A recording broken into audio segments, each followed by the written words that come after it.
अस्सलाम वालेकुम। उम्मीद करती हूँ आप सब ठीक होंगे, अपने अपने ज़िंदगी में खैर ऑफिस से होंगे। My name is Hira Ahmed Butt and you are listening me from the platform of learners academy by P approach. मैं आपको पढ़ाऊँगी history and system of psychology course code 502। आज हम पढ़ेंगे lesson 39 modern trends and psychological treatments. Previous lecture में हमने psychodynamic behaviour और cognitive theories के बारे में पढ़ा था।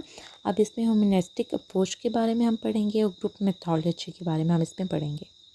साइकोलॉजिकल मेथड में जो फोर्थ अप्रोच यूज़ हुई थी वो ह्यूमनिस्टिक अप्रोच थी, जो कार्ल रॉजर्स का और मेस्लो का बहुत ज़्यादा इसमें बड़ा कंट्रीब्यूशन है। ह्यूमनिस्टिक थेरेपिस्ट ख़ुद को ज़्यादातर गाइड्स के तौर पे कंसीडर करते थे रादर दैन थेरेपिस्ट।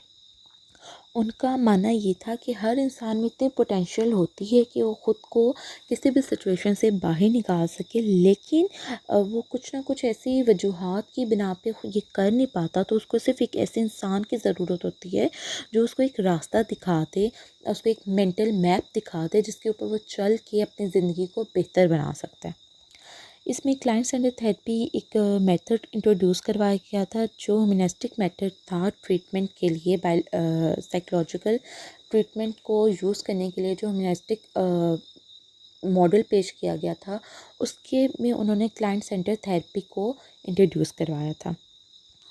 कुछ ऐसी प्रॉब्लम्स होती हैं जो बहुत माइन्यूट सी होती हैं, बहुत मतलब इतनी इम्पोर्टेंट नहीं होती, लेकिन हमने उनको हवा ज़्यादा बनाया होता है। तो यहाँ बहुत से लोगों की सेम एक जैसी प्रॉब्लम होती है। फॉर एग्ज़ाम्पल, अगर किसी को फोबिया ऑफ स्नेक है, तो हम उन सारे लोगों को एक ग्रुप की सूरत में बिठा कर भी उनका ये फोबिया दूर कर सकते हैं। हम एक ग्रुप की सूरत में भी उनको के ऊपर थेरेपी यूज़ करके उन सबको at a time he therapy use करके उसके बाद हम उसका रिज़ल्ट चेक कर सकते हैं कि अच्छा कितने लोगों का पॉजिटिव आया है और कितने लोगों का नेगेटिव आया है। और फिर जो नेगेटिव होंगे उनको दोबारा से ग्रुप की सूरत में हम उनके ऊपर दोबारा से वो थेरेपी यूज़ कर सकते हैं। इसको मोरिनो ने साइकोड्रामा का नाम दिया था। ग्रुप थेरेपी भी हम इसको बोल सकते हैं, ये साइकोड्रामा टेक्निक भी हम इसको बोल सकते हैं। फर्दर इसी तरह से एक होती है फैमिली थेरेपी। हम फैमिली थेरेपी में भी क्या करते हैं, हमारा जो फोकस होता है वो फैमिली के ऊपर होता है।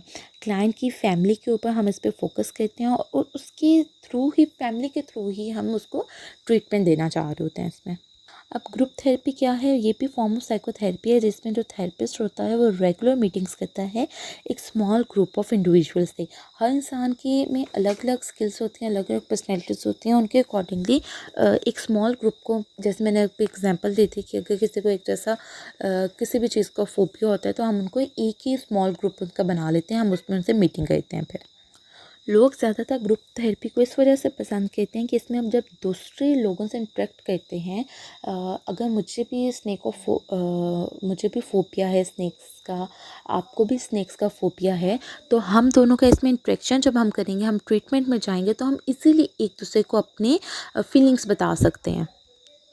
अब इसमें क्या होता है कि जब हम एक दूसरे से अपनी फीलिंग्स शेयर कर रहे होते हैं तो हमें इसमें एक दूसरे से सपोर्ट मिल जाती है। इसी तरह से फैमिली थेरेपी भी साइकोथेरेपी की ही फॉर्म है। इसमें न्यूक्लियर या एक्सटेंडेड फैमिली मेम्बर्स सबको इंक्लूड किया जाता है किसी भी क्लाइंट की थेरेपी करने के लिए। फैमिली थेरेपी का जो पर्पस होता है वो किसी भी कॉज को आइडेंटिफाई करने के लिए होता है कि जो फैमिली की तरफ से जो प्रॉब्लम्स आए हैं वो क्यों आए हैं, किन बेसिस की वजह से आए हैं, और उनको ट्रीटमेंट इस बेस पे दिया जाता है कि फ़र्दर उनकी लाइफ में दोबारा से ये प्रॉब्लम्स ना आए। और इसमें फैमिली थेरेपी में ऑलमोस्ट जितने भी लोगों को इंक्लूड किया जाता है उन सबकी किसी ना किसी पॉइंट पे थेरेपी हो रही होती है। अगर हम इन सारे मेथड्स को कंपेयर करें तो रिसेंटली एक रिसर्च की गई थी, उसमें 186,000 लोगों को ऐड किया गया था। उन सब के ऊपर साइकोलॉजिकल मेथड्स यूज़ किए गए थे, साइकोथेरेपीज यूज़ की गई थी। और अगर हम उन सब में रेट देखें तो कॉग्निटिव थेरेपी का सबसे ज़्यादा रेट था, 95% rate success rate cognitive therapy का था। बिहेवियर थेरेपी का सक्सेस रेट 85% था। साइकोडायनामिक मेथड का सक्सेस रेट 80% था। फर्दर अब हम इसमें पढ़ेंगे बायोलॉजिकल अप्रोचेस को। बायोलॉजिकल मेथड्स में जो चीज़ देखी जाती है वो सिर्फ कंडीशन ऑफ मेंटल इलनेस को उसमें क्योर किया जाता है, उसका ट्रीटमेंट किया जाता है। वो सिर्फ बातों के ज़रिए नहीं, उनको प्रॉपर मेडिकेशंस की ज़रूरत होती है, उनको प्रॉपर मेडिसिन्स देकर ही सही किया जा सकता है। जो first major mode of treatment है इन बायोलॉजिकल अप्रोच में, वो ड्रग थेरेपी है। एंटीसाइकोटिक ड्रग ये सबसे फर्स्ट पे आती है। इसमें जो हमारे क्लाइंट्स होते हैं, सिर्फ केसेस ऑफ साइकोसिस होते हैं, उनको ये मेडिसिन्स देके उनको क्योर करने की कोशिश की जाती है। उसके बाद एंटी डिप्रेशन ड्रग्स आती हैं पेशेंट्स को रिलैक्स रखने के लिए। अगर अचानक किसी की डेथ का उनको पता चल जाए या अचानक कोई सदमा आ जाए उनकी ज़िंदगी में, तो उनके लिए उनको ये दी जाती हैं। उसके बाद जो हमारे पास हैं वो एंटी एंग्जाइटी ड्रग्स हैं। ये एंग्जाइटी को क्योर करने के लिए हेल्पफुल होती हैं। नेक्स्ट जो मेथड प्रिस्क्राइब किया गया है ड्रग्स के बाद, वो है ईसीटी। अब इसमें क्या होता है, माइल्ड शॉक्स दिए जाते हैं आपके पेशेंट्स के हेड को, ताकि वो किसी भी मेंटल डिजीज़ में से निकल सकें। यूजुअली जो इसमें शॉक होता है वो 70 to 150 वॉल्ट्स का होता है, लेकिन ये सिर्फ जो बहुत सिविल किस्म के पेशेंट्स होते हैं, ये सिर्फ उनको दिया जाता है।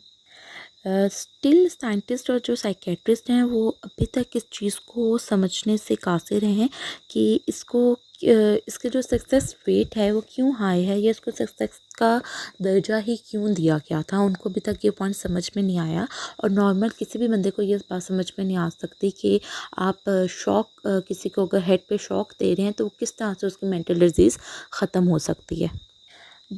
इसमें जो फर्दर थर्ड मेथड यूज़ किया गया है वो साइकोसर्जी है।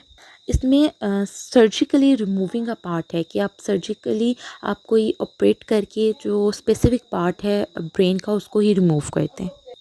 साइकोसर्जी मेथड बहुत रेयर है कि अगर इसको कभी भी लाइफ में यूज़ करना पड़ जाए, तो ये लास्ट बिल्कुल ऑप्शन होती है यूज़ करने की किसी भी इंसान के ऊपर। ये 3 मेजर मैटर्स हैं बायोलॉजिकल मॉडल के। उम्मीद करती हूँ आपको आज का लेक्चर समझ में आया होगा। अगर कुछ समझ में ना आया हो तो आप कमेंट सेक्शन में पूछ सकते हैं। नेक्स्ट लेक्चर तक के लिए अल्लाह हाफ़िज़।